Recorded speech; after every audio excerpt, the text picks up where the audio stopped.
Ms Finlay. Thank you, Acting Deputy Speaker. It's my pleasure to rise this afternoon and provide my response to the budget. Over the period of the weeks ahead, we will provide our prosecution of the particulars in the budget through the estimates process, and I look forward to observing the exchanges of others and participating in that process myself, because that's actually when we can get down to the core of the honesty of the issues before us. Because there's no doubt the blatant disregard for the honesty required in the exchanges of question time no longer serve this state. It's no doubt that when members of government stand in this place and talk about their delight, their pride in their budget, that they do nothing than undermine the credibility of Tasmania, both within our state, nationally and internationally, because it is full of so many untruths. What we know right now is that this government has given up. They have given up the will to govern and lead, but they have given up the ability to be honest. They have given up on Tasmanians. It is no longer okay for anyone in Tasmania to continue to support this government. We know now that Tasmanians are not fooled. We know now that Tasmanians are clear about the truthfulness of the financial position that this state finds itself in, and we know that Tasmanians have had enough. If this government have no capability, no willingness or no commitment to presenting the financial position of Tasmania in an honest way, it's our job to scrutinise that through the estimates coming forward over the weeks ahead. There are really simple things within this budget that you ask the Treasurer, you ask the Premier, you ask ministers of the day about, and they either intentionally provide misinformation or they don't understand the reality of how the budget works. Just this morning in question time, there were a number of questions posed to the Premier, serious questions that actually the Tasmanian people want real answers to, because it affects their daily lives, whether it be their lives in their homes or their lives in their workplaces, whether it be their lives as workers or as business owners, that this government need to start being realistic about how they speak to Tasmanians. We know that budgets year on year misrepresent the reality of the financial position of Tasmania, and we call this out year on year, and this government continue to ignore that, but the evidence is in the papers. It's been outlined very clearly by our leader, by our Treasurer, by our Deputy Leader, the types of misinformation get presented and printed in these budgets. We know that year on year the budget papers are handed down and they don't honestly reflect what this government already know will be the financial outcomes for the year. And let me use evidence of within the budget papers as an example of why it is that this government aren't honest with the budget, and we know already today that they won't be able to keep the budget that they have handed down. If you track back to 2022 and the budget papers that were tabled at that time, budget papers, for those that aren't aware how it works, you have the estimated budget for the year that you're about to go into, and they have a thing called the forward estimates, which is the 4 years advanced in that budget. And every year that will be revised based on the understanding of the government and Treasury and advice that they put together. So in 2022, the Liberals said that this year there would be an operating surplus of $126 million. So in 2022, they said that this year there would be an operating surplus. So what happens through a financial year? There are revisions. There's a half-year revision, and at any time that anything material or substantial happens, the government can bring forward papers to the Parliament. So at the first review, that was revised down from $126 million to $32 million. Still in a surplus, but still revised. At the next year, there was a further revision down to a deficit, a $148 million deficit. So in 2022, they said $126 million in surplus. They revised that down to $32 million. And then in the next year, it was revised to a deficit of $148 million. You add in there the mid-year budget update, you add in there the election spending from the Liberals, and then you add in all of the other revisions, and in this year, that has gone down to be a deficit of $1.3 billion. So in 2022, this government front-faced the community and said there'll be $126 million of operating surplus in this year. But the reality is that they've blown that out and revised that year on year to a $1.3 billion deficit. Now, if it was a once-off and they just had a bad year and they had to keep correcting it over time, you might give them a free pass. But this happens year on year, and we know, and we put it on the record now, that at the half-year reviews, at the time that this government need to come back and correct their poor assumptions, there will be a difference between what they have printed in the budget papers now and the reality of what will happen at the actuals at the end of the year. And it is not good enough for this government to blatantly be untrue to the Tasmanian peoples when they know that this is going to happen. And you talk about blatant untruths. This morning, the Premier couldn't answer simple questions like, if you've got a credible pathway back to surplus, tell us the year that the debt will stop increasing. If you actually are aware of how you're tracking your budget, you will know that date. It will be absolutely emblazoned in your mind, because you would quite credibly be under so much pressure worrying about this ballooning debt of Tasmania. But the Premier, the Treasurer, can't answer the question about when the debt continues to increase, when the deficits continue to increase. And that's not good enough. We also know that on his feet this morning, the Premier tried to present a positive situation about our credit ratings, and he talked about the status of the credit ratings. And he actually said this morning that Moody's was at AA2 and Standard & Poor's was at AA+. Now, it's actually what this government do is they don't always not tell the truth, but they don't tell all the information. And if you actually credibly reported the position of our credit ratings and the concern that's been expressed within these organisations, you would know that Tasmanians' position has gone from stable to negative. And once this budget has been handed down, those organisations will continue to review Tasmania's position and will then restate their thinking.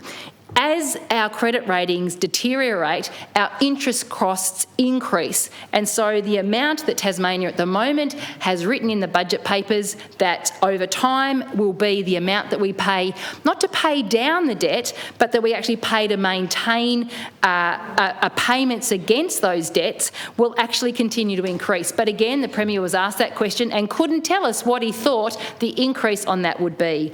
So in order to be a credible Premier, in order to be a credible Treasurer, you need not only to understand the paperwork that you're dealing with, but you also need to be honest about it. Don't just cherry-pick words, don't just cherry-pick concepts, but actually take on the responsibility of the 11 years of mismanagement that you have delivered and actually share with the Tasmanian community what you're going to do about correcting that. But as we know, as we believe, unfortunately, the government aren't doing that because they can see that they can't credibly correct the mess that they've created. And not just over the last 11 years, time and time again, and again just today, Minister Abetz, I think, was the most recent person to state it.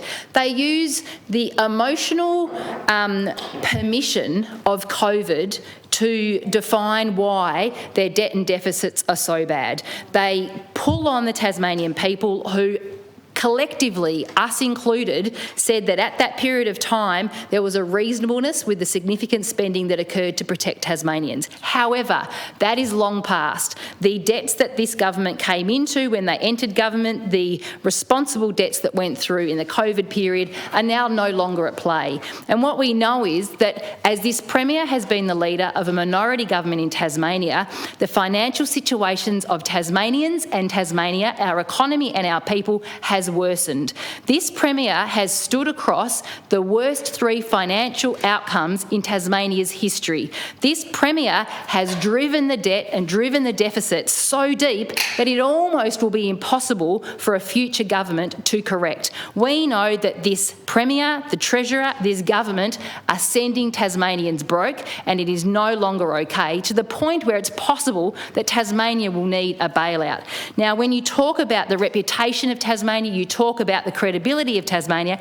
There are amazing people in this state doing things of international importance that are working against the wall of this government, against the inaction of this government to do well in Tasmania. And what we need is a government that will lead honestly. We need a government that will be credible and make sure that they don't add more pressure to the Tasmanian people or to the Tasmanian business environment. And that's something that Tasmanian Labor offer. Tasmanian Labor stand here ready to act for Tasmania, to fix the mess of this government over generations. There is no doubt that a mess that has been created over 11 years, most significantly in the last 3, will take time to correct.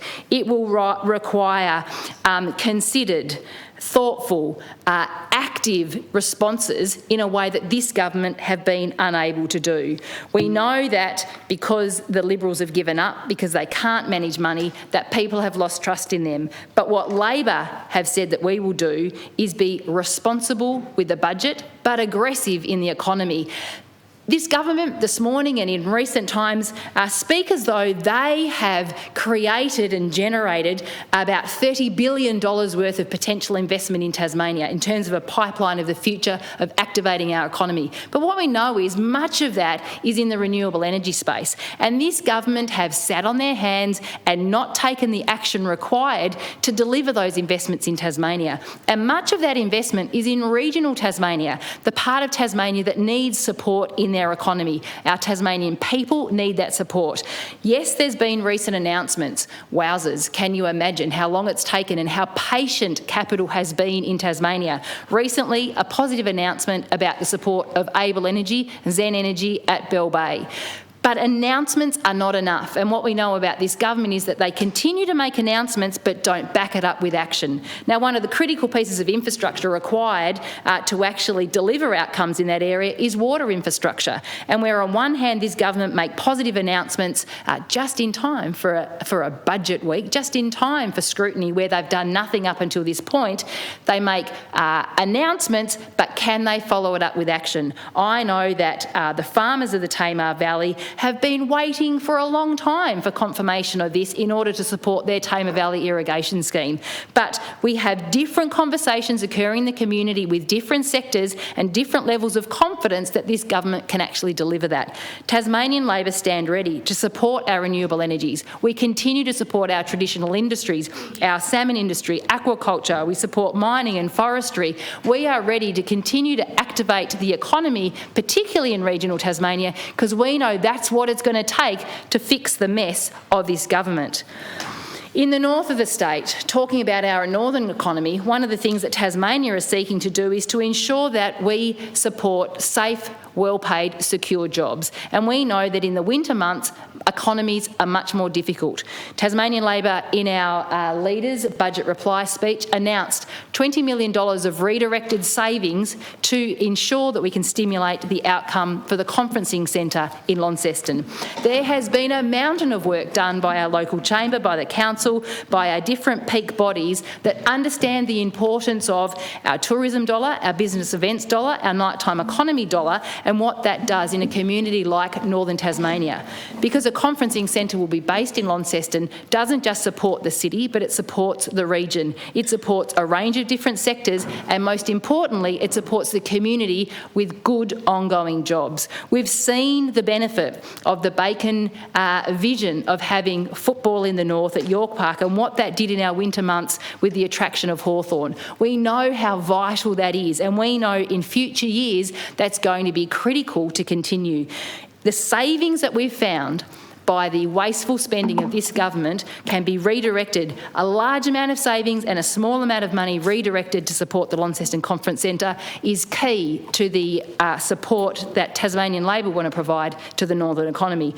Like the critical work that should be happening at Bell Bay around the offshore renewable terminal. We know that if work is done as a matter of urgency to complete a business case, to present for financing, that the offshore terminal at Bell Bay will be critical for the economic changes in the north. We know that it's not just about the Bass Strait zone for renewable energies, it's about all of the offshore zones across the greater Bass Strait area, that not just Georgetown, not just northern Tasmania, but the whole of Tasmanian economy will benefit from this. But it requires a determination and a focus on getting that work done in order that we can start receiving components in 2029. When you have a conferencing centre, when you have Bell Bay activated, we know that that will make a difference in Tasmania. But one of the challenges of delivering these outcomes has been navigating and seeking to find the leadership between RecFit and the Office of the Coordinator General. So today, Tasmanian Labor also announced Invest Tas. Invest Tas, taking the model from South Australia, who have been doing such a good job at progressing their economy of a similar scale to Tasmania. We know that by bringing those entities together, by making it simpler and clearer about who will lead investment in Tasmania for new investment and existing businesses to grow, it is clearer and therefore more likely that more timely outcomes are given of support for new investment. There is, quite rightly, almost $30 billion worth of investment opportunity waiting in the wings to be landed in Tasmania, but for the lack of action, the lack of clarity and the lack of ability of this government to capture that and deliver it, Tasmanians are waiting. Capital is not always patient, and right now we know that Tasmanian needs a government that can actually deliver on those different outcomes. Tasmanian Labor knows that. Tasmania needs a government whose top priority is creating safe, protective, full-time, secure jobs. We know that Tasmania needs a government that will get developments and big projects moving. We know that Tasmania needs a government that will modernise our health system and our other systems in Tasmania. We know Tasmania deserves a government that, under intense challenges, will be able to correct the budget that this government has broken. We know that Tasmania needs a government that will deliver on economic growth. But at the moment, we have a government that have given up. We have a government that it appears potentially are intentionally destroying the budget in Tasmania to make it almost impossible for a future government to fix. It is no longer okay for this government to pretend that everything is okay, because as they continue to pretend, Tasmanians are hurting. We know that in our community sector, the extraordinary exchange that happened at the end of last week between our community sector at the TASCOS meeting and the government, where the government seemed to have this unbelievable attitude that if you don't like what you've got, then just give up on it. How can you ask our Tasmanian community sector to stand down from their support of Tasmanians as we're leading into the chapter of winter? At this time of year, we know that more Tasmanians more often are needing more help, and it is incumbent on all of us that can do the right thing to support Tasmanians to ensure that they are secure and safe and warm and fed, not only through the winter months but all through the year, because then they can have strong relationships with family, strong relationships with friends, have the opportunity to continue to engage in work or in education. We know that there are families and children struggling right now under the pressures of this government. This government has an agenda of privatisation. We know that the outcome of privatisation will see increasing power prices increase even more drastically. That puts pressure on households. We know that privatisation puts pressure on our public transport system, will increase prices when Tasmanians are having more difficulty getting around in the community to access the essential services. Tasmanian Labor stand committed, have a plan to generate great economic activity in Tasmania and to support the community and the people that need it most. This government needs to take a strong look at themselves. This government needs to start being honest with Tasmanians about the reality of the circumstances that they have created. This government needs to understand what it means to have responsible management. Tasmanian Labor seek to responsibly manage the government. Tasmanian Labor seek to aggressively grow the economy to support Tasmanians not only in our cities but right across regional Tasmania. Tasmanian Labor are here ready to create safe, secure, well-paid jobs. We are here ready to get Tasmania building again. We are here ready to modernise our hospital and our public services, to deliver for the region, to be responsible with a budget and aggressive with the economy. Thank you. The call goes to the member for Lyons, Minister Howlett.